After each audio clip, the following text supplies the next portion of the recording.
महायुतीत जागा वाटपाचा तिढा कायम आहे। नाशिक ठाणे लोकसभेबाबत पेच कायम आहे। दक्षिण मुंबईत भाजपकडून नव्या उमेदवाराची चाचपणी करायची। राष्ट्रवादीचा आज जाहीरनामा प्रसिद्ध होणार आहे। अजित पवार सुनील तटकरेंच्या उपस्थितीमध्ये जाहीरनाम्याचं लोकार्पण होणार।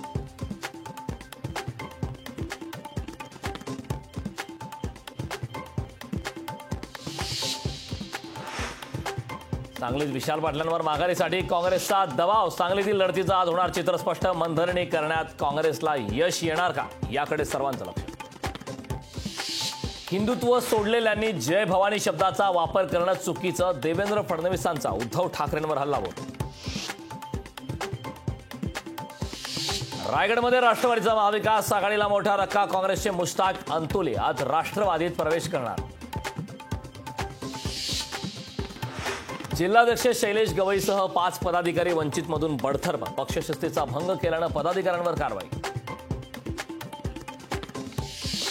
काँग्रेस विजयी झाल्यास देशात दंगली अत्याचार वाढतील। अमित शहांचा बिहारमधील सभेत मोठा दावा।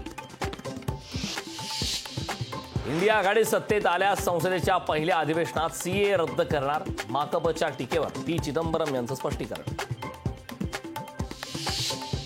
अरविंद केजरीवालांच्या याचिकेवर दिल्ली हायकोर्टात आज सुनावणी। केजरीवालांना जेल की बेल होणार, फैसला आज। आज असणार विजयाची लय राखण्याचा मुंबईचा प्रयत्न। अग्रस्थानी असलेल्या राजस्थान रॉयल्सचे मुंबई इंडियन्स समोर असणार आव्हान। लोकशाही मराठी ऐका, पहा, जागरूक रहा।